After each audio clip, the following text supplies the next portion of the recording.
June 27th, 2010, the BET Awards. Millions watching live. Chris Brown was about to perform a Michael Jackson tribute. The king of pop had died exactly 1 year ago. The world was mourning. For 3 minutes, Chris was perfect. Every spin, every glide, every move was pure MJ magic. The crowd was screaming. He was bringing Michael Jackson back to life. Then the music changed. Man in the Mirror began playing. Chris opened his mouth to sing, but nothing came out. His voice cracked. His legs gave out.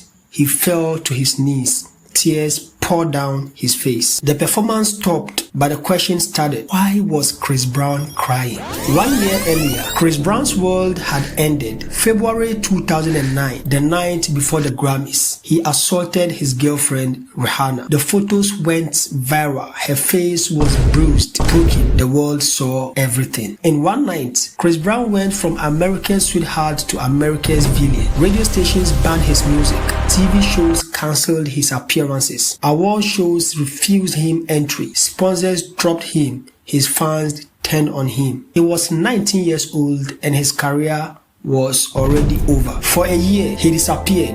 No performances, no interviews, just silence and judgment. The boy who grew up idolizing Michael Jackson couldn't even show his face in public. But here's the thing. Unlike other artists who get second chances easily, Chris had to beg for one. The BET Awards called him.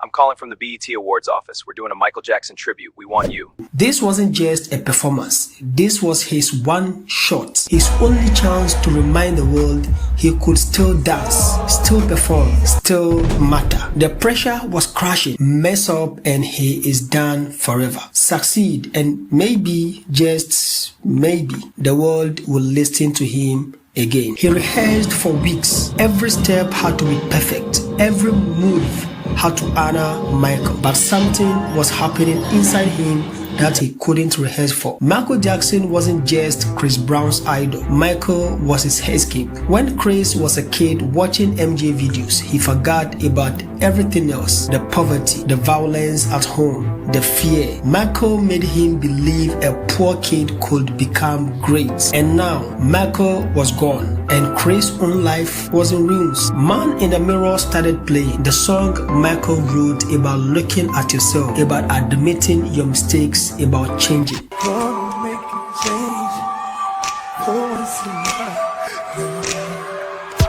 Chris tried to sing those words, but they weren't just lyrics anymore. They were his confession. Standing on that stage in front of millions, singing about a man in the mirror who needed a change. He couldn't do it. His voice broke. His body collapsed. The tears came. The internet exploded immediately. Those tears are fake. He used eye drops. He's manipulating us for sympathy. Abusers don't deserve to cry on stage. Critics called it publicity stunt. Some said other singers told him before the show to just be vulnerable to win people back. That made everyone more suspicious. Even people who wanted to forgive him wondered, is he crying for Michael or is he crying for himself? But if you watch what happened after that night, you see the answer. Chris Brown didn't suddenly become perfect. He made more mistakes, more anger, more controversy. The road back was long and ugly and painful. But that night was the start.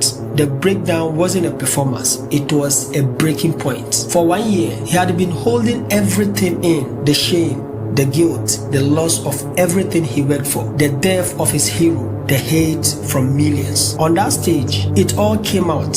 He wasn't trying to make people forgive him. He was trying to survive the moment. The tragedy of Chris Brown's tears wasn't whether they were real or fake. It was that a 20-year-old kid has to have his breakdown in front of the entire world. Michael Jackson sang about a man in the mirror. That night, Chris Brown finally looked at his.